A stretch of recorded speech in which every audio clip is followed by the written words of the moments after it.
reporting, and there will be a lot of, there will be a lot of discussion, and VTU will be very prominent in this context. And I think this is good for you as students because it, contributes to the reputation of the institution. This is also good for the institution itself, of course. So there's a Pareto efficient, so to speak.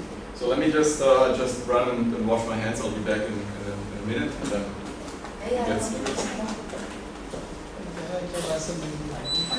Bà cho con hỏi cụm này đi. Number age dependency ratio because the number of children per capita.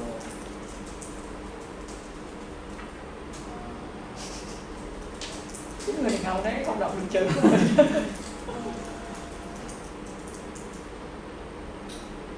Đúng hỏi đọc được luôn.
So did you manage to cope with the kind of problem set, kind of the EBA, kind of the do file and so on? I just download just get the data and put in use your code content.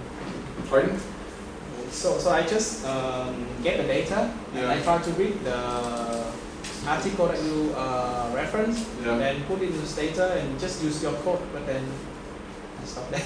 Okay, good. Okay, so the plan for the next up into the afternoon, if they will probably still be here at 4, is a lecture until 12. I will lecture from 1 to 2:30, and then from 2:45 to 4, we'll do the problem set. And this is an interesting. This is an interesting point in the lecture because now we are going from. Now we've done a lot of work on. We put a lot of emphasis on the current account balance, and today we go into the real exchange rate. So, actually, before starting my PowerPoint presentation, let me put things into perspective. It's always important to,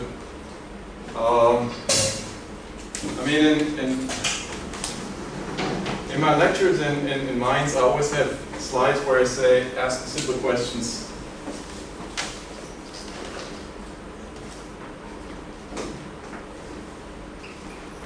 Where do we stand? Where do we go?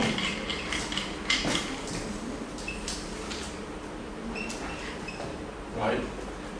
So what have we done so far? Actually, starting last Tuesday, we've gone into the balance of payments, and we've learned that the current account of a country is the sum of net exports plus primary income plus secondary income. Okay? That's something, that's how people compute the current account balance in statistical authorities.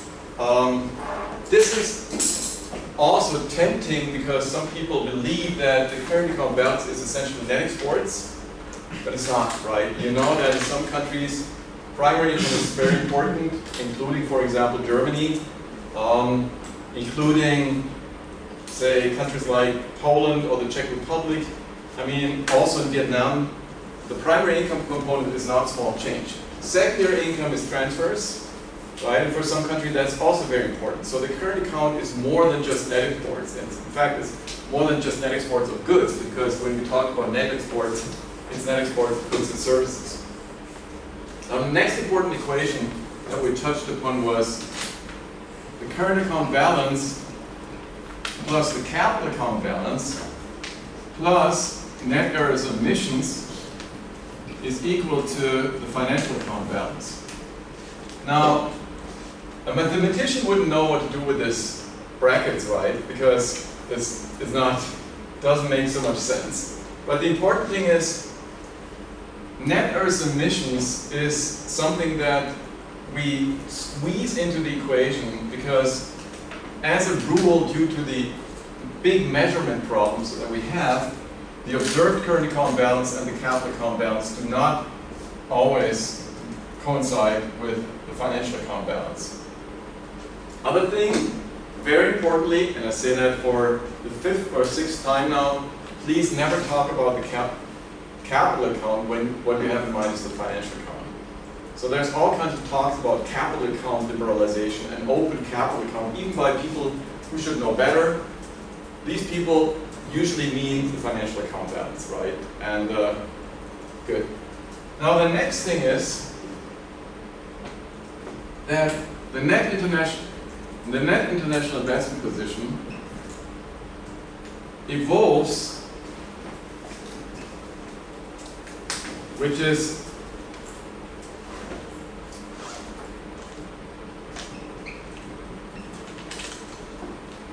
the net international investment position. Well, let me come back. If everything is measured properly and we abstract from net errors and omissions, then the current account balance plus the capital account balance equal the financial account balance.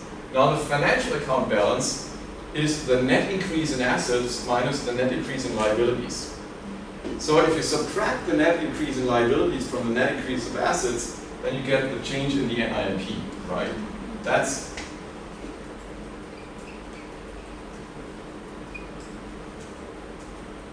now, again, we have something that we do not deal a lot with in theory, which are valuation effects.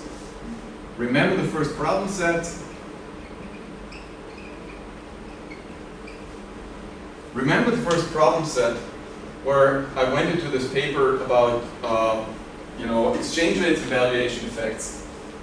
The net international investment position changes because of things that we observe in the balance of payments, namely current account balance and capital account balance, but also due to changing values of existing assets and liabilities. And we have wild swings of these changes in the NIP. Sometimes we have countries running a huge current account deficit, and nevertheless their NINP increases because those valuation effects go into in a certain direction. Now finally, the most important equation, I guess, of this first part of the lecture, and that's why it gets a red frame, is the current account balance being the difference between national savings and national investment. Now, let me link this to this talk about Ho Chi Minh City as an international financial center, which was kind of at the core of this conference on Thursday, which also was brought up at today's meeting with the Deputy Prime Minister. It's all about this, right? It's all about if you are a financially closed economy, you have to finance all your investment out of domestic savings. And I gave a big speech on, I think, Wednesday morning where I said, this can be very painful.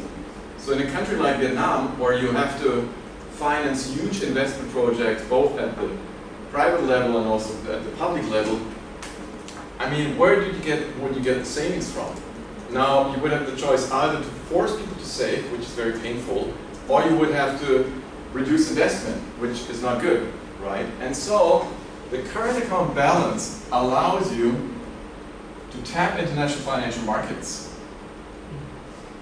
and to have a situation where savings is smaller than investment. So your domestic saving falls short of domestic investment, and the rest of investment is financed by international financial markets. Now, Vietnam has been running this strategy for 2 decades now. Most of the capital coming into Vietnam was in the form of foreign direct investment. We've looked at the figures, right? So a lot of liabilities of Vietnam these days are FDI type figures. And this, talking about the International Financial Center, is moving to the next stage and to attract more liquid forms of capital. Now, this is something that has a lot of benefits, but also a lot of risks. Because FDI is an FDI decision is a long-term decision, right? You will not see German, Japanese, Korean companies leave the country from one day to another just because they revise their expectations. However, when you have portfolio investment, it's about stock markets, right? And we see what's currently happening on global stock markets. I mean, there's a lot of turmoil. The German stock market has lost about 15% in value just because of the current American president's ideas. Let me put it this way. So that's something that has to be managed properly, and that's the whole thing. But on the other hand, of course, if you do without it, then in fact there's at some point financing development and financing investment just through FDI might run its course, basically. And this is the point. And as I said, the IFC is not, that's what I said at the discussion, the IFC is not a goal as such, right? It's a means to an end.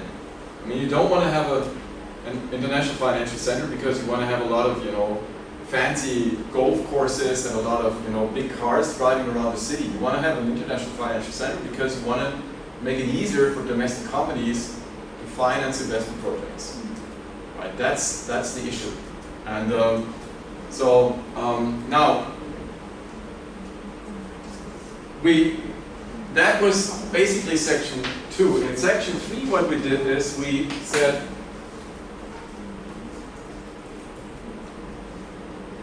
what affects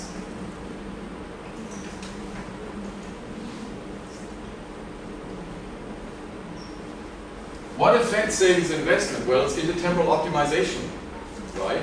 And here you have these important equations, which is the intertemporal Euler equation and the equation that says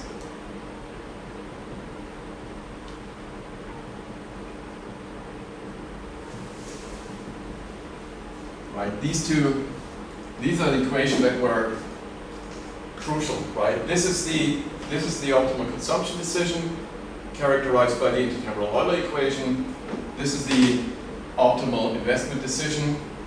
And of course, finally, you have the intertemporal budget constraint, which says that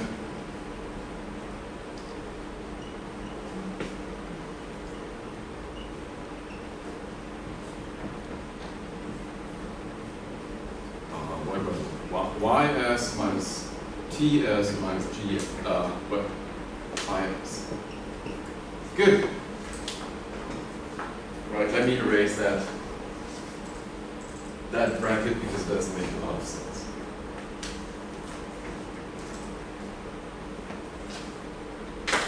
Okay, so these are basically if what are the important things? I mean, in Germany, usually students, towards the end of my lectures, they ask me whether they can bring a Formelsammlung, a collection of formulas. And I say, no. And they are, usually they're shocked. And I say, look folks, this is not about a math exam. These things are concepts. And if you don't understand the concepts, then, you know, or if you understand the concepts, then you can actually derive, then you internalize these equations, right? It's not that you have to, you know, these are, of course in the exam, I'm asking math-related questions, but there's people teaching math, and then they have these large sheets with, you know, different formulas, you know, what is the derivative of a log function, what is the derivative of this and that function, how do you integrate? This is not the same thing, right? Here we're doing economics, and if you don't understand, if you need a piece of paper to write the Euler equation on, then you haven't understood the essential thing. The upside of this is that you don't need so many equations, right? It's always the same thing. You specify the intertemporal optimization problem, objective function, constraint, take the derivative, you solve. Take the first order conditions, usually you put them into the budget constraint and you get the solution. Now the last thing, this was chapter 3, and now what we did is in chapter 4 we said, what is the role of demographic structure and what is the role of the government's budget balance.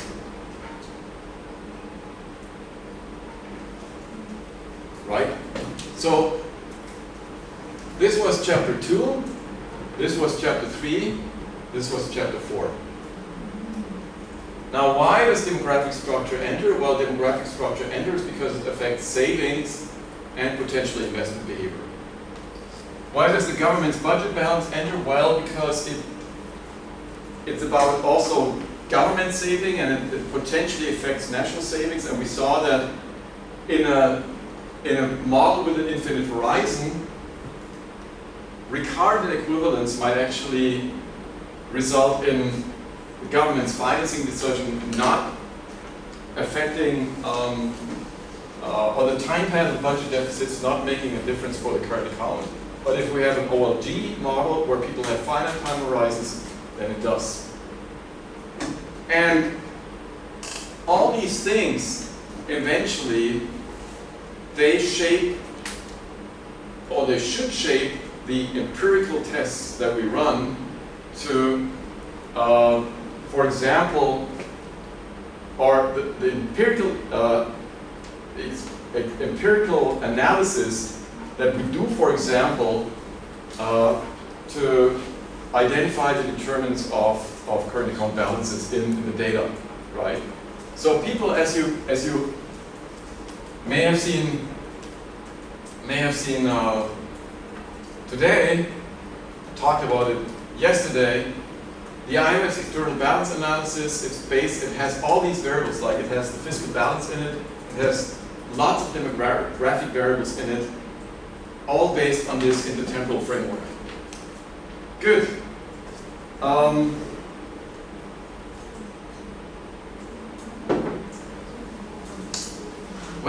One last thing, and that's something I missed to say yesterday on the public holiday when lots of you were here anyway, so thanks again. Demographic structure. Now, what I didn't tell you is, to be relevant for the current account balance, we need asymmetry in countries' demographic evolutions. If all countries see their old age dependency ratios go up at the same time, then they're all in the same boat. Now, if a country sees its old age dependency ratio go up earlier than others, or its young age dependency ratio go up earlier than others, right? If those demographic curves do not move in parallel, then we have the scope for this affecting the current account balance. This is important, and this is also why the IMF in the data underlying the EVA computes all variables as deviations from the global average. That applies to the fiscal balance, that applies to the demographic variables as far as I know. Because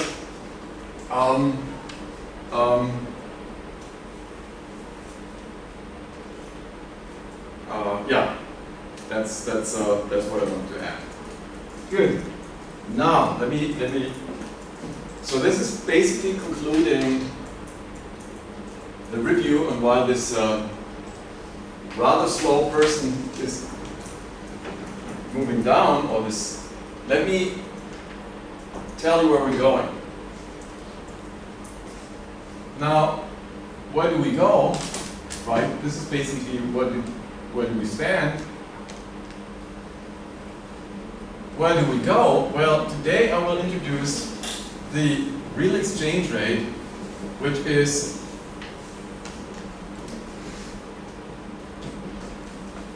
the normal exchange rate. Oops, now it's disappearing behind the screen. You can still see it, right? This is the real exchange rate. This is what I'm gonna talk about this a great deal. And then at some point I will talk about net exports being a function of the real exchange rate. Now, interestingly, we have net exports in here, and one of the key insights towards the end of today's lecture will be the real exchange rate affects the current account, but also the current account affects the real exchange rate. So the real exchange rate is in fact an endogenous variable. It's not something that, I mean, I'll come up with a lot of, we'll look at the real exchange rate from different angles, and trust me, the real exchange rate is much more complicated than you currently think. Yeah, I mean, if you studied economics, you probably got across the real exchange rate.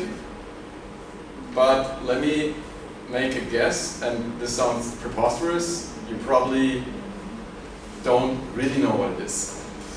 Because I studied economics, and I did study a lot of economics, and then I'm still discovering new aspects about the real exchange rate.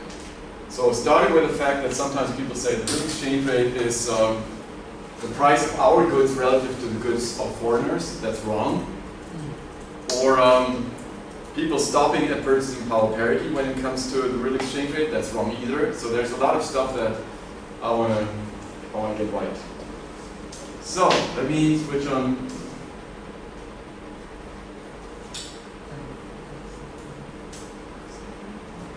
Projector, let me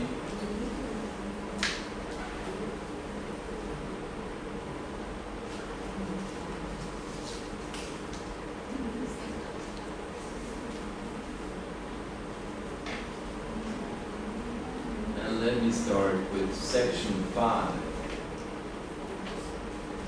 Alrighty, and let me switch on the projector. Now the good news is this will be like a very not a very math intensive part, right? We'll come back to math later on, but to start with, I will just give you definitions and concepts, and these are important nevertheless, right? It's not that whenever there's no mathematical challenge, things are unimportant. So let me, and this will keep us busy. This will keep us busy today. This will keep us busy tomorrow morning, I'm sure. So I'll start with the motivation. Then I'll talk about basic concepts and definitions. Then I'll introduce purchasing power parity. And then I'll move beyond purchasing power parity. And I will highlight the role of non-traded goods. And I will talk about exchange rates and price competitiveness. And then I'll come to the real exchange rate in general equilibrium, and then I'll give you a summary and outlook. Right, that's the plan. Good. Okay. So far, we haven't talked about exchange rates. Actually, we did a little bit when we talked about why should central banks accumulate reserves or sell reserves. That has to do with exchange rate policy. But then when you think about the models in sections 3 and 4, there was no exchange rate. Okay. The underlying assumption was, and that was right, one of these assumptions that people, you know, introduced without making them explicit. Well, I did make it explicit because I said, remember this long list of assumptions underlying the representative consumer model? The underlying assumption was there was a composite good, one bundle of good, used for consumption investment, which didn't differ across countries, and there were no trading costs. So there were no cross-country price differences, and guess what? The price of this good was 1 in all. It was the numerator, it was the unit in which everything was measured across all countries.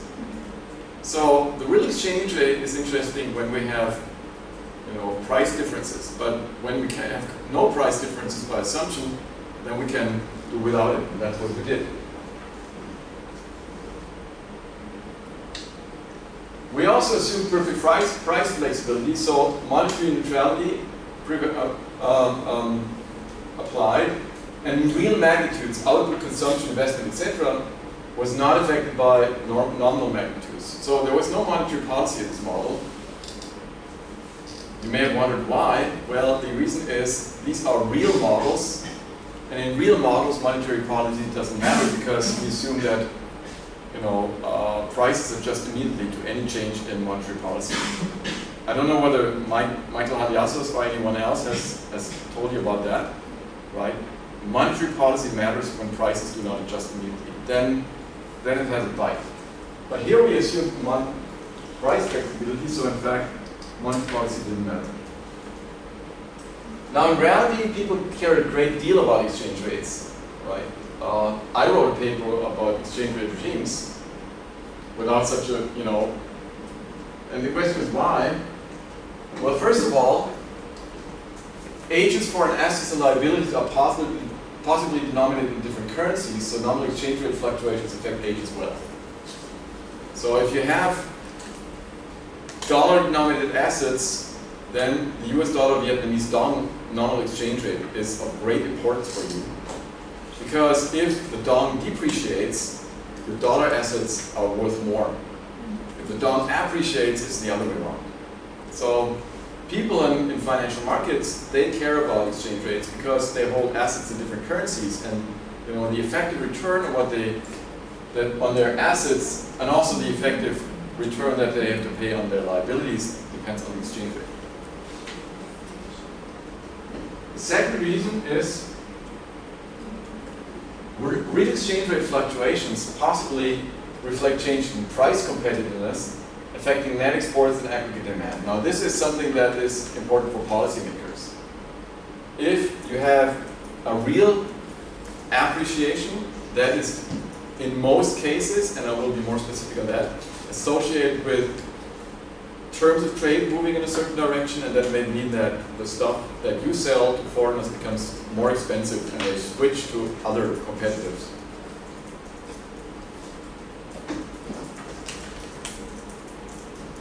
And finally, if you have nominal rigidity, so prices do not adjust immediately, then neutrality breaks down, and nominal exchange rate fluctuations affect the real exchange rate and thus aggregate demand. Right? And that's something that I guess Michael Haliassos has mentioned, or Michael Binder, or the other macro teachers, right? We have tons of evidence that prices are sticky in the short run. They do not adjust immediately. So if the exchange rate changes, then this has an effect on the effective prices paid by people abroad, paid at home, and that, so basically we have an effect of nominal exchange rates on relative prices, and changes in relative prices have an effect on spending decisions. Okay.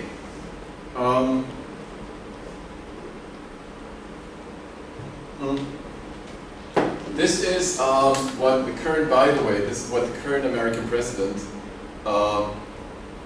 is convinced of, right? That if kind of the euro depreciates against the dollar, this is unfair because it makes European goods cheaper for American customers and they buy more European goods. I don't want to spend too much time on that, but to put it mildly, this is incompetent. And that's what I mean. I would say that every country deserves a competent government, right? People who know what they're talking about. I'm just absolutely shocked and surprised that apparently this is not what the American people chose to have. So, and I failed to put on my microphone. So no, it's okay. This is a newcomer, so you won't need to Ooh. use. Okay. Good. Okay, so I have mine. So actually, I mean, you should know better, right? And other people should know better. And I mean, it's our goal as economists to hold up against these statements and against these erroneous ideas, and to say, look, this is A and this is B, and don't confuse A with B. Okay. Good. Go to the section. We want to define and explain different types of exchange rates: nominal, real, bilateral, effective. We want to relate the nominal exchange rate to price levels at home and abroad. This is the theory of purchasing power parity. That's something that you might have come across as undergrads. We want to explain why rapid economic growth is often associated with a real appreciation, the so-called Balassa-Samuelson model. Does anybody know the Balassa-Samuelson model? No, that's good. Because otherwise, I want to discuss whether the real exchange rate is a good measure of countries' price competitiveness, how it is linked to countries' net exports, and whether it is affected by the nominal exchange rate. And finally, I want to relate the real exchange rate to the current account balance and demonstrate how it is affected by international capital flows. So we will go away from what we've done so far for a while, right? So we will talk about stuff that seems completely separate, and eventually we'll come back, right? Eventually we will have an equation that says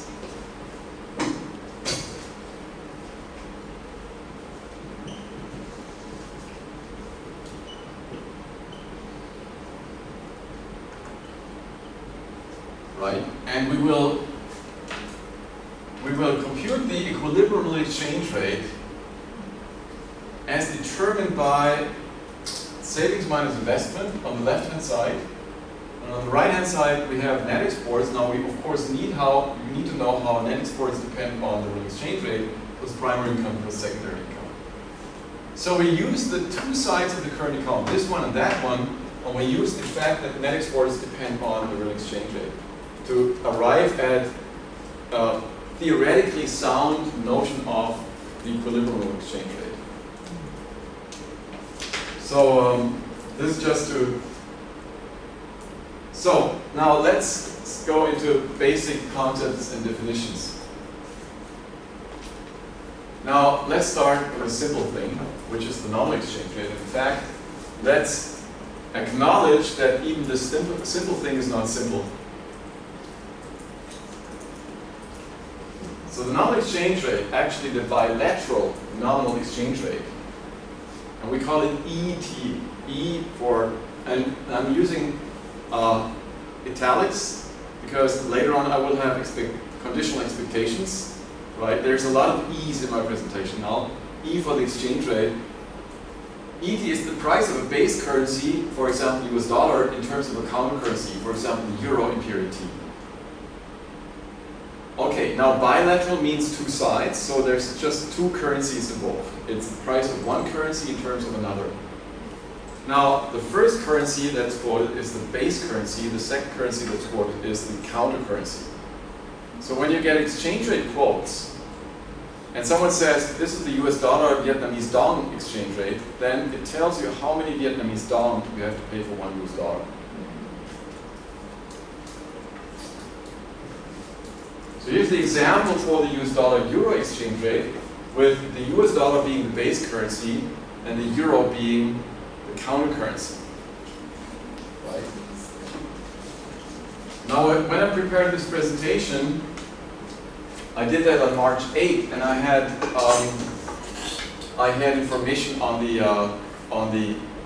US dollar euro nominal exchange rate.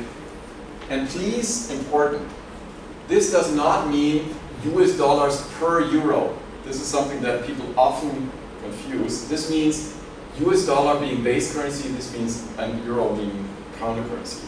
And it means that it's not how many US dollars do you pay for 1 euro, it means how many euros do you pay for 1 US dollar. Okay? And on March 7, 2025, you had to pay 0.9211 euros for 1 US dollar.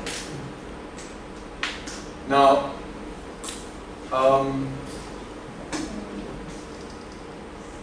so that's the interpretation. On March 7, 2025, you had to pay 0.9211 euro to get 1 US dollar on the foreign exchange market. Now, if you want to sound competent, you don't say foreign exchange market, you say forex market. And if you want to sound even more competent, what you say, you don't say forex market, you say FX market. Right? So if you want to impress your friends, you say, this is happening on FX markets. And they say, what? And you say, on foreign exchange markets. Right? So, I mean, now, question to the audience, where is the Vietnamese foreign exchange market located? Geographically. It's a silly question. Do you know, do you know where the Ho Chi Minh stock market is located? Yes. Okay. So where's the foreign exchange market located?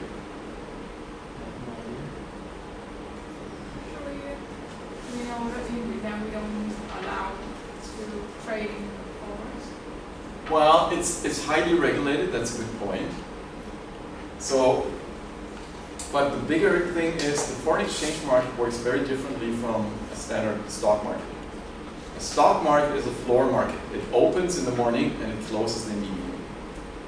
People are running around getting information and everyone has basically the same information at the same time. The foreign exchange market is an ecosystem that is 24/7, right? It is an ecosystem of banks, intermediaries, brokers, people selling, people collecting orders, people then contacting intermediaries, intermediaries then contacting other intermediaries. So it's basically an over-the-counter market. It's something where people trade, banks are involved, of course, but it's a market that never sleeps, right? It is something that is not, there's not a place where foreign exchange dealers meet in the morning and then they start trading and then in the evening they stop trading and then next day it is something that goes on all the time, right? That's something very important because I'm sure that you know these pictures of the New York Stock Exchange, of the Frankfurter Börse, you know, you have these charts and you have people looking up at them and sometimes being desperate and sometimes being thumbs up. Right? That doesn't happen on the foreign exchange market because the foreign exchange market is something that's very,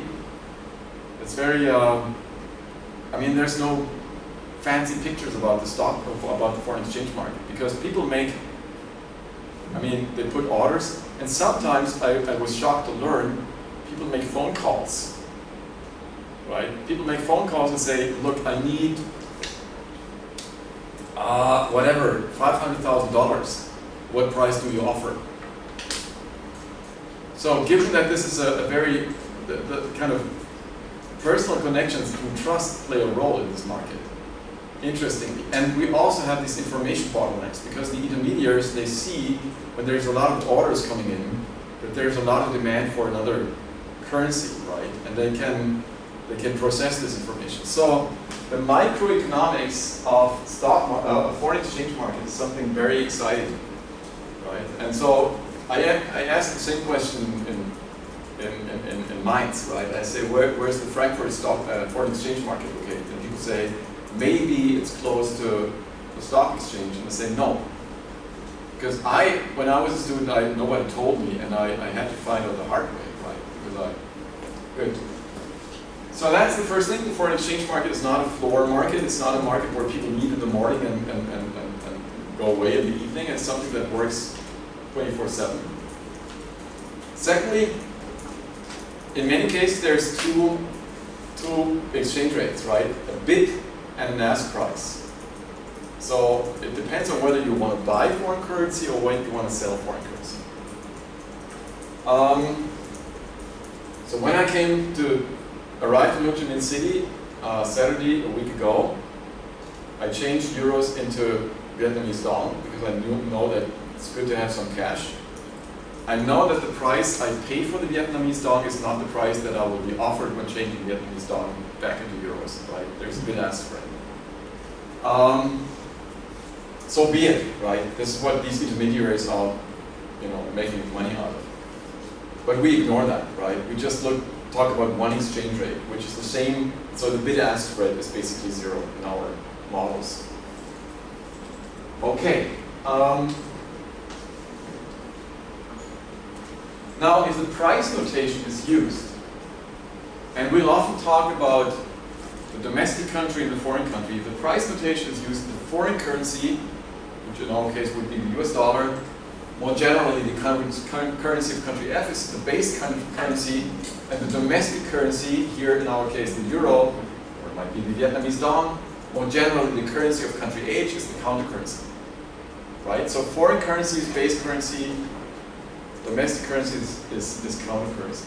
What that implies is that when we talk about the exchange rate, it gives you the amount of domestic currency units that you have to pay for 1 unit of the foreign currency. Now importantly, that means that if E goes up, the domestic currency depreciates, becomes cheaper. Why? Because you have to be paying more domestic currency units for 1 unit of the foreign currency. This is what's driving, what drives students nuts. Because you really think, usually you think that when something goes up, it should, this should mean an appreciation. But it's not. When you use the price notation, it's the other way around.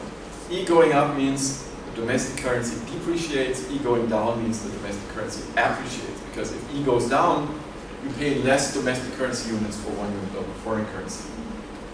Now,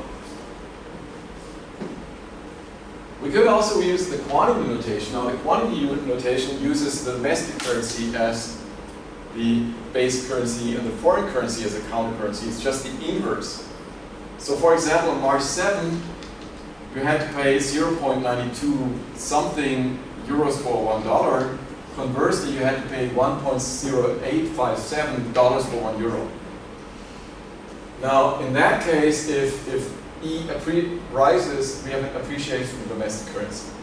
Now, in the academic literature, the price notation is used.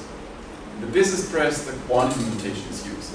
So when you read a German business paper, usually you get this. Why? Well, because business people have little time, right? They don't want to go into the, is this a depreciation or an appreciation? They want to think that if it goes up, then it's an appreciation, and that's why they get this information. Now, in the academic literature, most papers use the price notation, and that's what I will do here as well. And it just, you have to get used to it. It takes 5 minutes to digest it. Once you've digested it, you're in the game. Okay? In Mainz, I used to say, I show that I take you intellectually serious that by exposing you to the price notation, because it's a bit more involved. So, both conventions are correct. Always check, however, which currency is the base and which is the counter currency. Now, the bottom line is, for a foreign exchange trader, there is no home currency in the foreign currency. These guys are trading whatever, euros against yen, yen against dollars, dollars against British pounds against Swiss francs maybe against Thai baht against Vietnamese dong. And there's countries and currencies, but there's no home currency. So what you do when you get an exchange rate quote, you have to be sure that you know what is the base currency and what is the counter currency. Right. So when I get a quote, the euro-yen quote, and that's whatever, 125, does that mean that I have to pay 125 euros for 1 yen or 125 yen for 1 euro? The answer is, if it's euro-yen quote, it means I have to pay 125 yen for 1 euro. So that's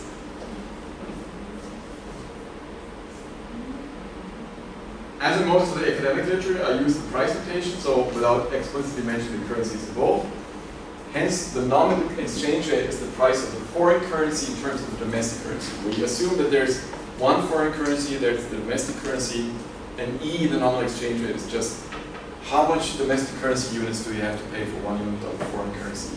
Now, when E increases, when the exchange rate increases, that means a depreciation of the domestic currency, because you have to pay more units of the domestic currency for 1 unit of the foreign currency.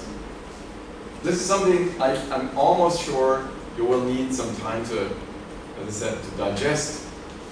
But once you've digested it, you're in the game, right? Then you. Now this is the beautiful recent history of the US dollar-euro nominal exchange rate. So just to argue, or just to you know, because they're still novel to you, this is euros per US dollar. So what happened when the euro was born in January 99, and then in subsequent years, did it appreciate or did it depreciate against the dollar?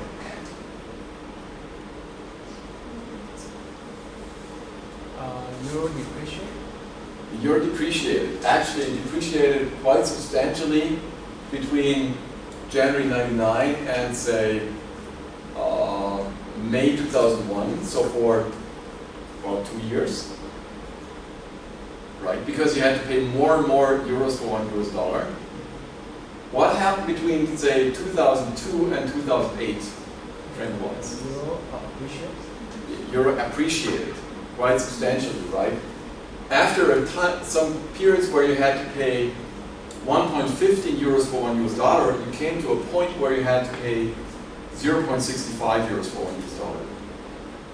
And now what you see, it's like a roller coaster ride, right? And but also the trend is the euro in the past, say, 15, almost 20 years, the euro has depreciated against the dollar, right? There was some ups and downs. There was some super steep up in in the second half of 2014.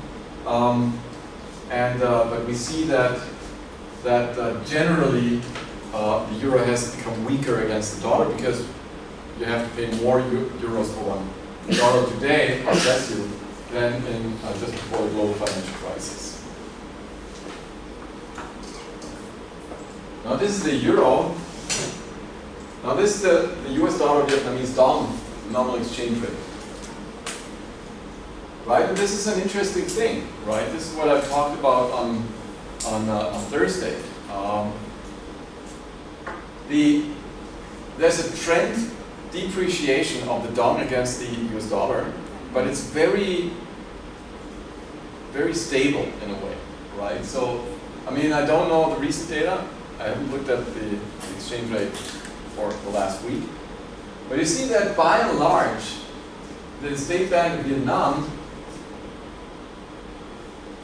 tries to, you know, tries to limit large fluctuations of the nominal exchange rate. So quite recently, it has become a bit more volatile, but this is the typical case of, you know, a managed exchange rate. So and the interesting thing is, and I was surprised to learn that. Guess who was the architect of that, you know, thing? Dr. Ha. Dr. Ha. When he was, and I said, you are behind that? And he said, yeah, I'm not behind that because I'm now at BGU. But when I was at the State Bank of Vietnam, we sat together and said, and he told me about kind of the problems that they were facing, and you know, about, you know, volatility and basically dollar shortages. And they said, okay, probably this is the best way of managing the exchange rate. And I find that, and so let me just give you an example. When I of course, last year, so when I came here first in June 2023, we were at something like 25,000 25,000 Vietnamese dong per euro.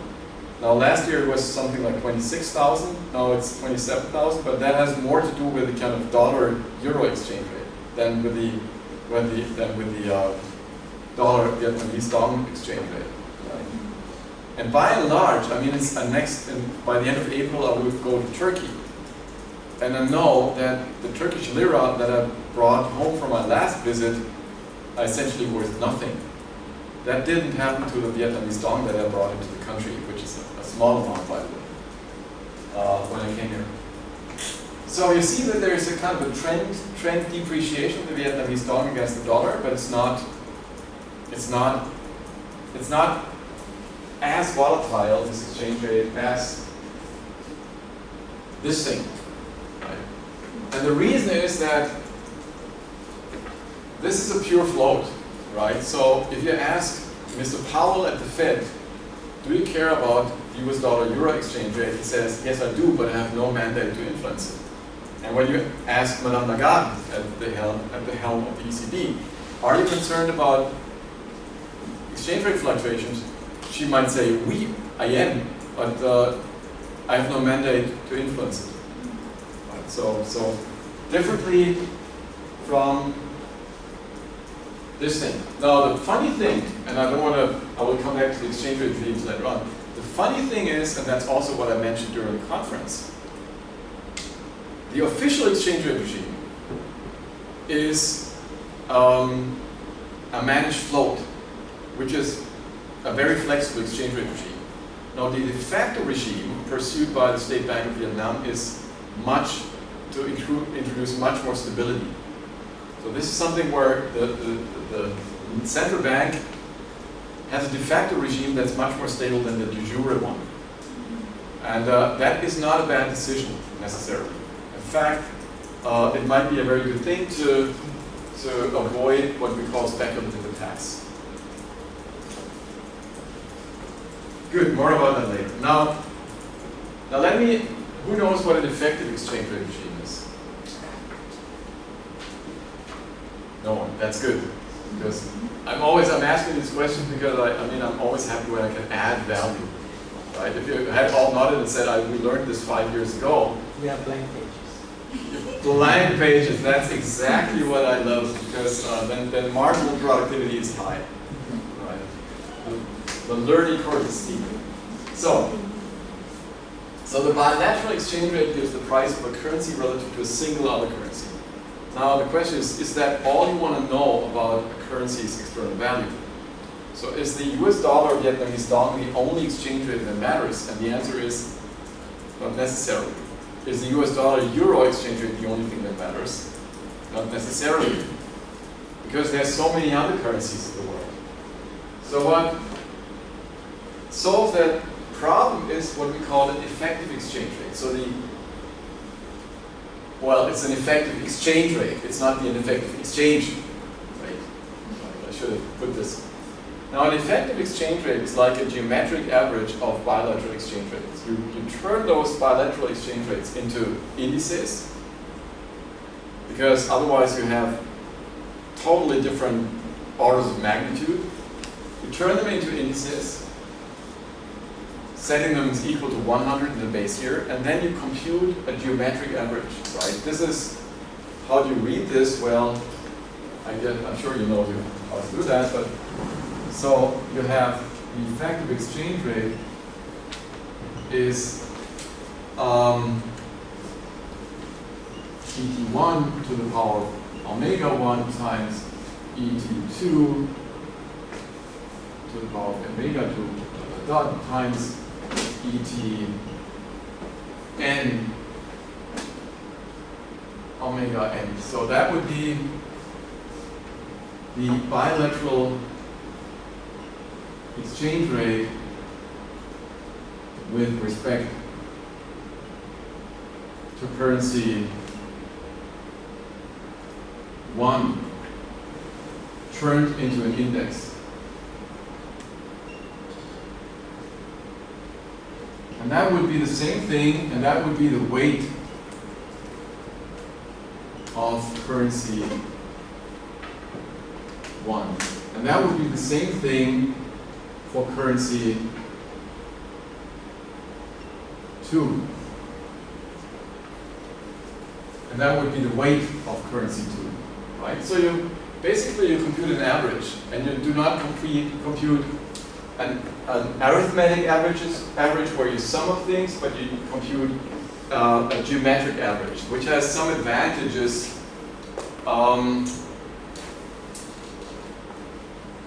Basically, the main advantage of the geometric average is that the growth of the effective exchange rate is the arithmetic mean of the growth rates of the different bilateral exchange rates. So DLN ET is omega 1, DLN E1t plus omega 2, DLN E2t plus plus omega n DLN ETN.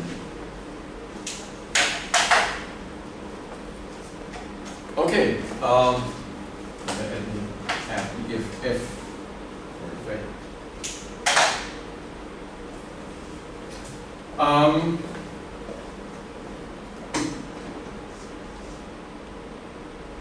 now usually, where do you get the weights from? Well, usually the weights, now this looks like a W, but in fact it's a Greek letter, and it's called omega. So there's a large omega and there's a small omega, and this is the small omega. So usually the weights, right, this is like a little language course. This is called omega. Actually, Michael Haliassis would call it omega, I think. But the Americans say omega, so then. So, how do you get those weights? Well, usually the weights, omega j of the currency j in the basket, are determined by the country's trade volumes with the domestic economy. So, if you trade a lot with country 1 gets a large weight. If you trade very little, it gets a small weight. Now, on top of that, you account for so-called third market effects. Now, third market effects reflect the fact that you're competing with another country, not just on the foreign, on that country's market and on the domestic market, but also on third markets. So when the Chinese yuan depreciates against the euro, that makes it more difficult to sell European goods on the Chinese markets. It makes it easier to sell Chinese goods on the European market, and it also gives Chinese producers an advantage on the Vietnamese market, so to speak, right? And that is what rationalizes this third market effect. So it's not just the bilateral trade weights, but also the third market effects. And I have this is the stuff. Computing those weights is the stuff that people do in central banks, right? Apart from monetary policy, and I know the guy who does it for the ECB, and I have a lot of respect for this because it's really interesting. This is not nerdy accounting. This is conceptual work, and then it's gathering the data, and then it's coming up with a suggestion. So what, for example, the ECB has recently done, it has introduced services, or it started to include services in those weights. Because we trade more and more services across borders, so why just look at manufacturing trade? So that's also what Martin Schmitz and his team have achieved. Now, these are the weights. So the ECB publishes those weights, and you see kind of the changing economic, the changes in the economic relationships. Because in the mid-90s, the United States was clearly dominating the field as a major trading partner for European countries. Please bear in mind, this is not about the trade between Germany and the United States, it's about the trade between Euro area member countries. And in the mid-90s, the United Kingdom was the second important trading partner. Followed by Japan and Switzerland. By contrast, in the mid-90s, China was basically unimportant. That has changed a lot. The importance of the United States, the US dollar, right, and we're talking about currencies. This is the US dollar, this is the Chinese yuan, this is the British pound, this is the Swiss franc, the Polish zloty, the Japanese yen, right? And all these currencies have changed in terms of weight. So for example, the Polish zloty has become much more important, the Japanese yen has become less important. Not because Japan is less important, but because the trade relationships with Japan are not as important anymore for the European, for Euro area countries as it used to be in the mid-90s. The Indian rupee has become more, I keep confusing rupee and rupiah. One is Indonesia, do you know which country has the rupee and which country has the rupiah? India has the rupee or the rupiah? India has rupee. India has rupee and Indonesia has the rupiah? Okay, good. Yeah. How do I memorize that? Because I keep asking the same question again. So yeah, now, what I thought, thanks for helping me out. So this is the ER41, 41 because there's 41 bilateral exchange rates in it. I've cut off all exchange rates with weights smaller than 1.5%. The sum of all those weights adds up to 100, right? So, so there's, I think the Vietnamese dong is in there, but it is a relatively small weight. Turkish lira is in there, has increased in importance. Yeah, Swiss franc is in there. This is, I mean, this is like, you know, a history book. It shows you how kind of the centers of trade have somehow changed. Now let me show you, first of all, the effective exchange rate is an index whose value is 100 and the basis here. Does that make sense, or do you have a question? Okay. So the effective exchange rate is an index, right? It has no, so I mean, like every index, it has no cross-sectional meaning. So if, say,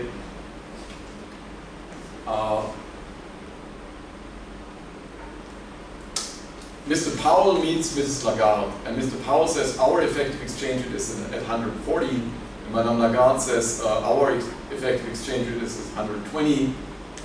They could as well talk about the weather. Right? An index is something that only makes sense in the time series dimension. You anchor it in the base year, and then you see how it evolves over time. That's the first thing, right? Don't expect any information about any particular exchange rate to jump out of the effective exchange rate. Now, effective exchange rates published by the institutions like the ECB or the IMF usually follow the quantity notation. That is, usually a rise of the effective exchange rate reflects an appreciation of the domestic currency vis-a-vis the basket currencies. I think this is because those institutions want to be business friendly. Right? Now, what I will do and what follows, I will always invert the original data. That's what I did here. Now, so what I've done is the following. I've downloaded the US dollar-euro nominal exchange rate. That's the time series that you've seen 15 minutes ago. And then I've downloaded the euro nominal effective exchange rate, the ER41, so vis-a-vis 41 currencies. I've normalized both to be 100 in the base in January 1999. And I've inverted the euro nominal effective exchange rate. So to explain increase in the effective exchange rate and depreciation. So to comply with the price notation. Now when you stare at that, what do you see? And I find this, I mean, don't want to praise myself, but I think this is an exciting graph. So what strikes the eye? And please just, you know, instinctively, what do you see? Most of the time they move in tandem, but then recently it's kind of, I feel like exactly. So most of the time they move in tandem, so they are correlated. So when the US dollar goes up, the effective exchange rate goes up. So when the euro depreciates against the dollar, it also depreciates in effective terms. When it appreciates against the dollar, it also appreciates in effective terms. Quite recently, these guys have not come together. Now, what does that mean? Now, why could that be? What is the information that we can infer from this? And this is an important piece of information.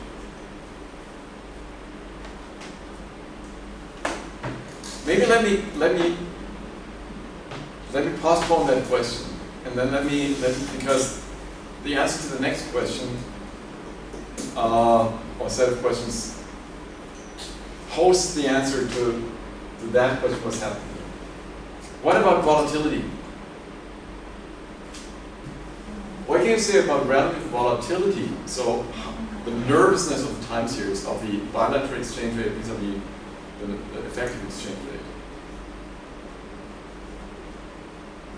For the effective exchange rate, it's less volatile.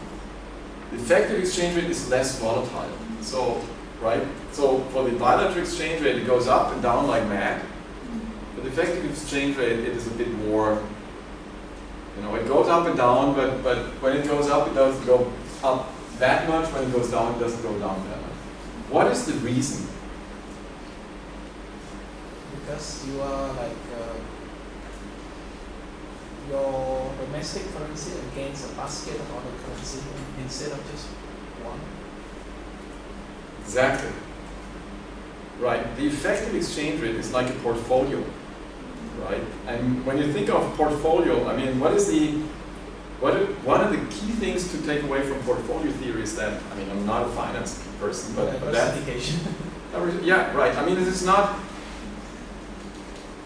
if two assets prices are not perfectly correlated, the average asset price is less volatile than each asset price in isolation, right? So it's like, and to put a long story short, when the euro depreciates against the dollar, it doesn't necessarily depreciate against all other currencies. There might actually be a situation where the euro depreciates against the dollar but appreciates against the British pound. Right? And even if it depreciates against the British pound as well, the depreciation might not be as strong as the depreciation against the dollar. So you have these different currencies, the relative price of these different currencies canceling each other. And so this is why the thing is less volatile. So the effective exchange rate of the euro is less volatile than probably any bilateral exchange rate.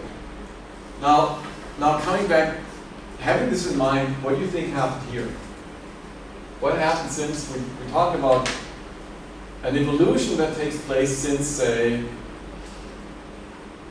2017-18? How would you interpret that, the evolution of the effective exchange rate of the euro relative to the bilateral US dollar euro normal exchange rate?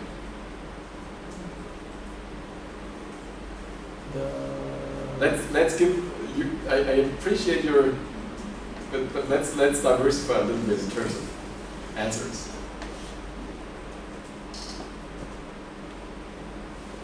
So what happened now? If we start here, what happened with the euro vis-a-vis the dollar? Did it appreciate or depreciate? It depreciated big time. Now what happened to the effective exchange rate? It appreciated. So what is the interpretation? What's going on behind the curtain, so to speak? Currency can depreciate with the US dollar, but this doesn't have to be depreciated with the other currency involved. Exactly, right? And in fact, we can say the euro depreciated vis-a-vis the dollar, but it, by and large, appreciated with respect to a lot of other currencies. So the British pound is an example. Brexit has been quite taxing for the British pound exchange rate. There's a lot of other currencies vis-a-vis the euro appreciated. And so we have that effective appreciation, which is something important, right? When you, because people are so fixated on the US dollar-euro exchange rate that they often overlook that there's a lot of other exchange rates with non-trivial weights. Now, right? So, I mean, the dollar has a weight of 16%, which leaves 84% of other currencies. Now, here's an important point. The important point is, of course, you could argue that the dollar, the effective importance of the dollar is bigger than the trade weight. So we're trading, our trade volume with the United States is 80%, but effectively everything that we buy and that we sell is priced in US dollars. That is, I think, something that is very, that is something that a lot of emerging markets experience, like dominant currency or weaker currency. So when Vietnam trades with Thailand, it might actually be that, you know, the Vietnamese exporter does not price in dong or in Thai baht, but in the US dollar. Right? And so there's some people, and I'll come back to this later on, who argue this is why the importance of the dollar goes beyond, you know, what is reflected by the trade weight. Now, last point before we take a lunch break. I didn't find the Vietnamese effective exchange rate. There must be one, because if you surf the internet, you get this information from some obscure source, but the International Financial Statistics doesn't offer it. Right? The International Financial Statistics offers effective exchange rates for a lot of countries. For Vietnam, I didn't find it, so otherwise I would have shown it. So maybe the State Bank of Vietnam doesn't compute it, maybe it computes it but doesn't publish it, maybe it doesn't compute it because it says it's not so important anyway because dollar is the key currency. It's something I find interesting, right? I would have loved to show you the effective exchange rate of the Vietnamese dong, but I didn't find it. You know, usually I go to the International Monetary Fund's IFS. That's who you find these time series. I didn't find it for Vietnam. So maybe you engage in a search. Effective exchange rate Vietnamese dong. And maybe you go to the State Bank of Vietnam. Maybe there's, I mean, I didn't try there. Okay, so, and if the State Bank of Vietnam just hasn't computed it yet because they didn't have the time to do it, maybe it might be something for you to do, right? Actually, they combated it, but they haven't published because they just compared the bilateral exchange rate, and if you want to see it, you have to choose the date.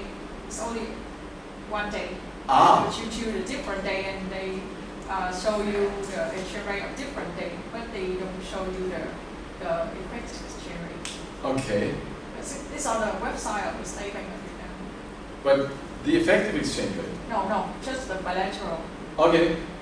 Okay, but well, the bilateral, you go to the, I mean, if you go to the bilateral, for the bilateral exchange rate, you can actually go to the International Monetary Fund. I mean, the time series that I've shown you here,